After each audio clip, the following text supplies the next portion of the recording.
నాణ్యమైన జ్యువెలరీకి సాక్షిగా 40 ఏళ్ల నమ్మకమైన ప్రయాణానికి గుర్తుగా ఆంజనేయ జ్యువెలరీ గచ్చిబౌలిలో యానివర్సరీ గ్రాటిట్యూడ్ కలెక్షన్ సేల్ ఫిబ్రవరి 1 నుండి 8 వరకు.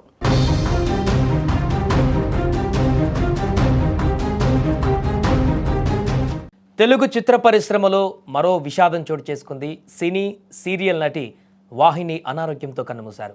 ఆమె అసలు పేరు పద్మ. గత కొంతకాలంగా క్యాన్సర్తో పోరాడుతున్న ఆమె తన స్వస్థలమైనటువంటి విజయనగరంలో తుది శ్వాస విడిచారు. వాహిని మృతి విషయాన్ని నటి కరాటే కళ్యాణి సోషల్ మీడియా ద్వారా వెల్లడించారు.